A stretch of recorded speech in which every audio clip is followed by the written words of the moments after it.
Welcome back. आज Python programme में हम फाइल हैंडलिंग में .csv फाइल हैंडलिंग इसको जानेंगे। तो यहाँ करना क्या है, इंसर्ट करना है रिकॉर्ड्स डेटा .csv फाइल में। csv एक्सटेंशन मतलब कॉमा सेपरेटेड वैल्यू। वहाँ जो रिकॉर्ड्स होंगे उसमें जो फील्ड्स हैं वो कौन कौन से हैं, रोल नंबर, नेम और क्लास।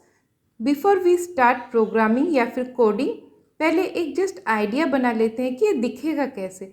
तो ऐसा कुछ एक टेबल बनेगा जहाँ रोल नंबर, नेम और क्लास ये 3 हेडिंग है और इसको हम फर्स्ट रो मान के चलते हैं। तो फर्स्ट रो बन गया ये हेडिंग वाला। उसके बाद सेकंड रो में हम रिकॉर्ड भरेंगे कोई स्टूडेंट का, जहाँ पर रोल नंबर, नेम और क्लास भरेंगे। इसी तरह से 1 बाय 1 रिकॉर्ड एज अ रो हम यहाँ पर इंसर्ट करते चलेंगे। तो ये एक आइडिया मोर और लेस क्लियर हो गया। अब हम यहाँ पर प्रोग्राम लिखना स्टार्ट करते हैं। अब कोडिंग में फर्स्ट हमें इंपोर्ट CSV करना है। CSV क्या है, ये पाइथन में एक मॉड्यूल है जिसमें काफ़ी सारे फंक्शंस हैं। वहाँ से हम कुछ फंक्शन यूज़ करेंगे for writing and reading. Simple. अभी यहाँ पर फील्ड ये एक वेरिएबल है जो एक लिस्ट वेरिएबल है, जहाँ पर हमने पहले ही लिस्ट एलिमेंट के हिसाब से, जैसे रोल नंबर, नेम और क्लास, ये हेडिंग बनेगा।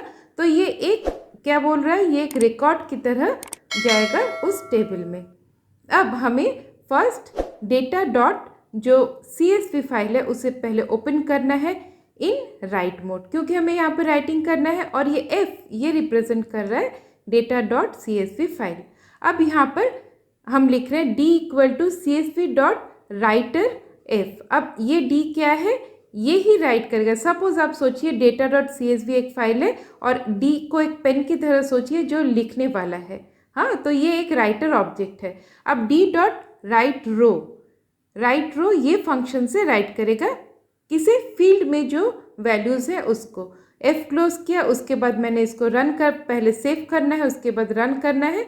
तो यहाँ देखिए .py फाइल और यहाँ पर एक एक्सेल का फाइल बन चुका है जहाँ फर्स्ट रो ये इंसर्ट हो चुका है। अब सेकेंड रो, थर्ड रो, ये एक एक लिस्ट जो रो बन के यहाँ पर इंसर्ट होंगे। तो यहाँ तक क्लियर है आपको। अब फर्स्ट रो हमारा इंसर्ट हो गया, वो है रोल नंबर, नेम, क्लास। और वो किस फॉर्म में हमने रखा, वो एक लिस्ट के फॉर्म में था जो CSV फाइल जो एक्सेल फाइल है वहाँ जाके इंसर्ट हो गया। और हमने कैसे लिखा, D.write रो, उसके बाद जो लिस्ट था उसको हमने फंक्शन आर्ग्यूमेंट में डाला। अब यहाँ पर देखिए मैंने CH=Y मतलब चॉइस, हम कितने रिकॉर्ड्स भरेंगे, हमको यूज़र से वो पूछना है हर बार क्या आप नेक्स्ट रिकॉर्ड आप भरना चाहते हैं। तो अगर यूज़र कैपिटल लेटर या फिर स्मॉल लेटर कोई भी लेटर Y का हमें मिलता है तो ये वाइल जो कंडीशन है लूप का वो ट्रू होता है। और हम जानते हैं वाइल जब तक ट्रू कंडीशन है तब तक वो लूप घूमेगा।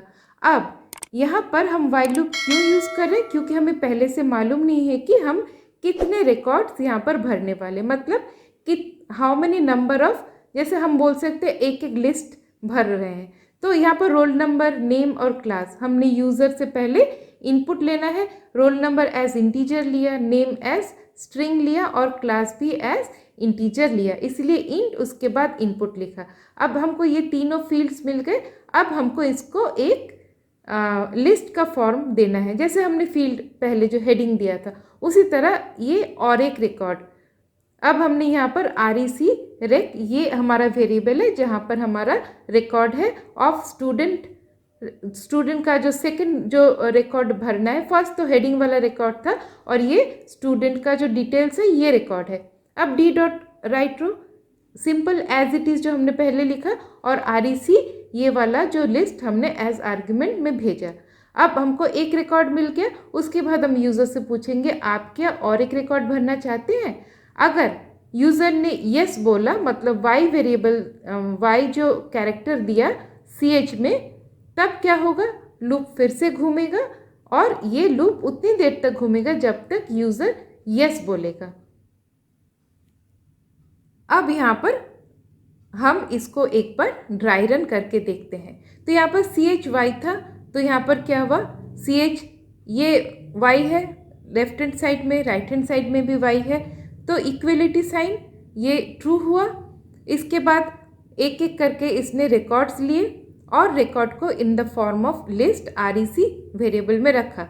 उसके बाद डी डॉट राइट रो, राइट कहाँ हुआ, उसी एक्सेल जहाँ पर हमने पहले भरा था, अब वो कहाँ पे आएगा, इस 2 नंबर जो ये रो में यहाँ पर ये लिखा जाएगा। उसके बाद क्या होगा, लिखने के बाद अब यूज़र से पूछेगा कि आप क्या और एक रिकॉर्ड भरना चाहते हैं, इस CH में वो वैल्यू आएगा। अगर यूज़र ने Y दिया तो वो वाइल लूप में घूमेगा, फिर से और एक बार ये पूरा जो रिकॉर्ड वो पूछेगा, और अगर नो डालता है तो यहीं से वो वाइल लूप से एग्जिट करेगा और f डॉट क्लोज, मतलब हमने जहाँ पर लिख रहे थे हम फाइल को क्लोज कर देंगे। तो सिंपल। अब यहाँ पर देखिए रन कराने के बाद एक एरर आ गया, ये आप भी रन कराने के समय आ सकते हैं। तो एरर क्या है, permission denied data dot CSV, मतलब हमने जो अभी एक्सेल ये जो फाइल ओपन करके रखा है, एक्चुअली इसको हमें क्लोज करके यहाँ पर काम करना था। जैसे ही मैंने क्लोज किया, रन कराया, तो देखिए वो हमसे इनपुट मांग रहा है। तो यहाँ पर 1 बाय 1 आपको जितने रिकॉर्ड्स देने हैं अब यस करते जाओ और रिकॉर्ड्स यहाँ पे भरते जाओ। तो यहाँ पर मैं यहाँ पे 2 रिकॉर्ड एंटर कर रहे हैं, तो यहाँ पर मैंने नो जैसे ही डाला वहाँ पर राइटिंग हो चुका है हमारे एक्सेल फाइल में।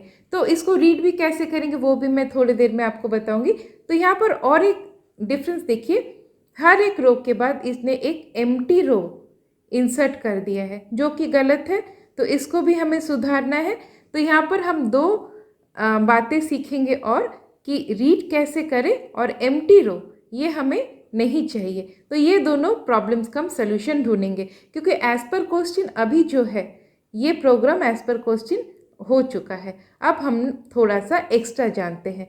तो यहाँ पर पहले फिर से हमने डेटा डॉट CSV को ओपन किया, अब रीड मोड में, और जहाँ पर CSV डॉट राइटर लिखा था अब हम क्या कर रहे हैं, रीडर, मतलब रीड करेगा। अब रीड करने के बाद उसने कहाँ रखा, सारे कंटेंट को इस D वेरिएबल में रखा। अब काफ़ी सारे रिकॉर्ड्स हैं तो हमको लूप चाहिए 1 बाय 1 रिकॉर्ड को फेच करने के लिए, इसलिए मैंने यहाँ पर लिखा F for I in D। अब I में 1 बाय 1 रिकॉर्ड्स ये फेच करेगा या फिर पिक करेगा और उसके बाद वो इसे डिस्प्ले कर देगा। फिर से चलिए हम देखते हैं और एक बार हम इनपुट करते हैं, क्योंकि इनपुट करना ही है। अब यहाँ पर देखिए जो एम्प्टी रो एंटर हुआ था, इसलिए देखिए एक एक एम्प्टी लिस्ट भी यहाँ पर वो दिखा रहा है, क्योंकि हमने देखा एक्सेल शीट में हर एक रो के बाद उसने एक एम्प्टी रो एंटर किया था। तो इसका सोल्यूशन क्या है, हमें जब ओपन करना है राइटिंग के टाइम में, तब हमें यहाँ पर न्यू लाइन इक्वल टू यहाँ पर जस्ट ओपन क्लोज कोट्स डाल देना है। इसका अपना एक फंक्शन है, वो मैं यहाँ पर डिस्कस नहीं कर रही हूँ, मगर ये आप रखेंगे तो आपको ये प्रॉब्लम नहीं होगा। तो देखिए अब ये नॉर्मल रीड करके नॉर्मल आपको दिखा रहा है, और हम और एक बार एक्सेल शीट को भी देखेंगे। तो यहाँ पर देखिए नंबर 1 में हेडिंग है, 2 में और 3 में हमने जो रिकॉर्ड्स भरे वही रिकॉर्ड्स यहाँ पे डले हैं, और बीच के जो ब्लैंक जो रो ये पहले इंसर्ट कर रहा था वो नहीं है। तो आज के लिए इतना ही, फिर से मिलते हैं, तब तक के लिए बाय बाय।